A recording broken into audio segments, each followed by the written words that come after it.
I'm Christiane Amanpour. As Iraq falls apart, can formal partition be far behind? ISIS terrorists, Ba'athist remnants and Sunni tribes now hold a mass of northern and western Iraq, making ever more gains. They've seized control of much of the Iraqi-Syria border, and they are moving the front line ever closer to Jordan and Saudi Arabia. The embattled Prime Minister, Nouri al-Maliki, still holds Baghdad and the Shiite heartland to the south. Though today in Baghdad, U.S. Secretary of State John Kerry said that he should step aside if he cannot forge a political solution and unify Iraqis to staunch the bleeding. And he repeated President Obama's pledge of limited military support. The support will be intense, sustained, and if Iraq's leaders take the necessary steps to bring the country together, it will be effective. But will it be enough to put Iraq back together again? The Kurds, gassed by Saddam Hussein in the 1980s, autonomous since 1991 when the United States defeated the dictator in the first Gulf War, have now moved quickly to pursue the biggest prize, their decades-long dream of independence.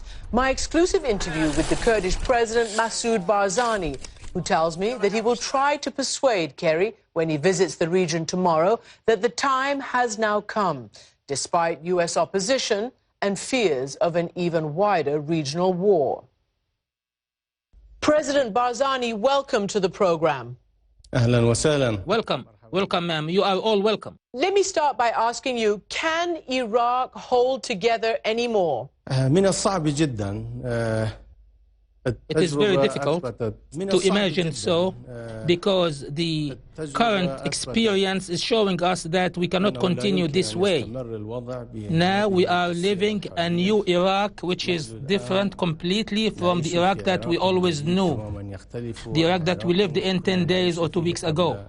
So if this is a different era, Mr. President, is this the time that the Iraqi Kurds want to pursue your long-time goal of self-determination, even independence?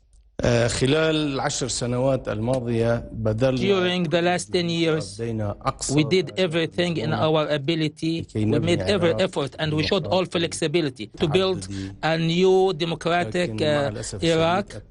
But unfortunately, the experience has not been successful the way that it should have. And that's why I believe that after the recent events in Iraq, it has been proven that the Kurdish people, to seize the opportunity now, the Kurdistan people should now determine their future. Could I get you to be precise? Does that mean seeking independence, Mr. President? Like I said, the time is here for the Kurdistan people to determine their future, and the decision of the people is what we are going to uphold. So if there was a vote tomorrow, what would the decision of the people be, do you think? بدون شك الشعب الكردي. Without doubt, with no doubt, the people of Kurdistan in general, there was a referendum a few years ago, but it was unofficial, it was informal, and that was a true number, unlike the other numbers elsewhere in other countries around us. More than 90% of people voted for independence. Mr. President, are you not afraid of triggering the breakup of Iraq? بصراحة Honestly, after the collapse of the regime in 2003, we Kurds protected Iraq and the unity, the oneness of Iraq.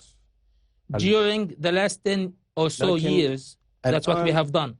But now, Iraq is obviously falling apart anyway, and it's obvious that the federal or central government has lost control over everything. Everything is collapsing. The army, the troops, the police. We are now approaching the existence or the formation of what they call ISIS. We have a 2,500-kilometer border line with a new state, and it is not our fault. We did not cause the collapse of Iraq. It's others who did. And we cannot remain hostages for the unknown. Are you fighting ISIS right now? Has the Iraqi government, Baghdad, Mr. Maliki, asked for your help in fighting ISIS? The Prime Minister has not asked us. On the contrary, he rejected every offer to assist. We now are defending Kurdistan from ISIS or otherwise. Anyone who approaches the border of Kurdistan, we will fight back. But fighting the terrorists is a duty that we will not hesitate to undertake. But we will not fight. We will not engage in the fight without having a clear future in sight and without a comprehensive political solution. You say the Maliki government rejected your offer to fight ISIS. I also read that you warned them, 2 or 3 days before Mosul fell, that ISIS was threatening Mosul, and that they rejected or didn't listen to your warnings. Tell me about that. I did warn Mr. Prime Minister not only a couple of days, but a few months before the fall of Mosul.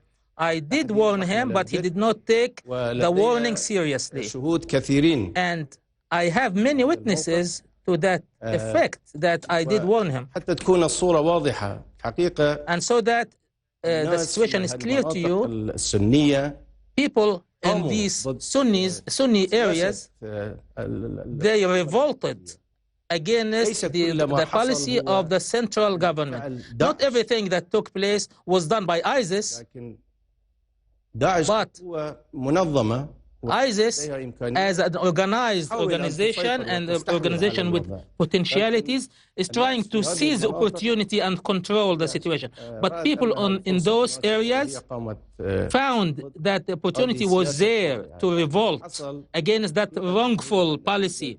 Because what happened actually was caused by that wrong policy from the central government, and the terrorists seized the opportunity. That is the public anger. And it's important to distinguish between what's legitimate rights and what terrorists are trying to accomplish. President Barzani, can ISIS be isolated and pushed back? It's possible if there was understanding between Shi'is and Sunnis, and if there is a guarantee of a true partnership in the authority, in political power, and if the wrong policies were dealt with. But this cannot be accomplished without a true national reconciliation and a comprehensive political solution. But the situation has been very complicated. And the one who is responsible for what happened must step down. Do you mean Mr. Maliki? طبعا هو القائد العام للقوات المسلحة. He is the general commander of the army. He built the army on the ground of personal loyalty to him, not loyalty to the whole country. And he monopolizes authority and power. He led the military, and this is the result. His wrong policies, he is responsible for. Mr. Barzani, do you think President Obama's sending 300 military advisors can change the balance of power on the ground? I do not believe so. I do not believe that this will change the balance of power. And this issue cannot be resolved by military means. It's a political issue that has to be dealt with politically. And after that, a military resolution can be easier to accomplish if there was a political agreement and political power. The United States have been the Kurds' greatest friends, at least since the 1990s, with the no-fly zone after the first Gulf War. And you've been able to build a thriving, autonomous, mostly democratic society. But Secretary Kerry is coming to visit you tomorrow to Erbil, and they do not agree with independence for the Kurds. What are you going to say to him?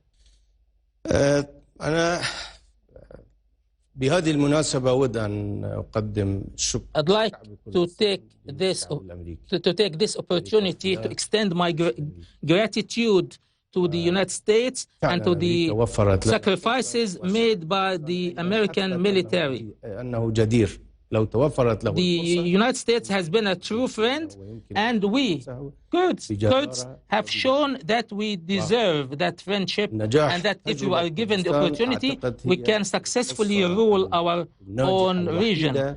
And the success of the region of Kurdistan was the only success that resulted from American policies. فرصة لكل العراقيين. And the United States has given opportunity to all Iraqis to build a modern democratic state, pluralistic state, مع الأسف الشديد federal state. But unfortunately, the others were not able to seize the same opportunity. What will you say to him? I will try to explain the situation to him, and I will try to explain to him what we have done during the last 10 years. There is nothing that no effort that we spared in order to make the democratic experience succeed in Iraq, but this is the result. I will ask him, how long shall the Kurdish people remain like this? The Kurdish people is the one who's supposed to determine their destiny, no one else. For a long time, President Barzani, there was a question about what resources you might have in Kurdistan. You have now seized Kirkuk with the big oil-producing area.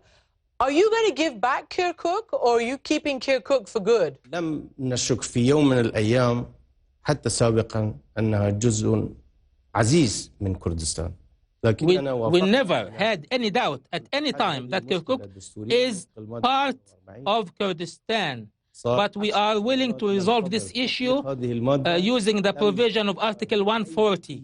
For the last 10 years, we have been waiting to have that article applied, but we haven't seen any seriousness from the central government. And since we have new developments in Iraq now, this is what brought about the new situation with Kirkuk coming back to Kurdistan, and it has always been part of Kurdistan. So there is no reason to talk about this. Do you mean a referendum? We haven't done this referendum yet, but we will do, and we will respect the opinion of the citizens, even if they refuse to have Kurdistan as an independent state. President Barzani, do you feel that your life's work is about to be accomplished? I really hope this is the case. President Masoud BARZANI, thank you very much indeed for joining me from Erbil. شكرا. Thank you so much.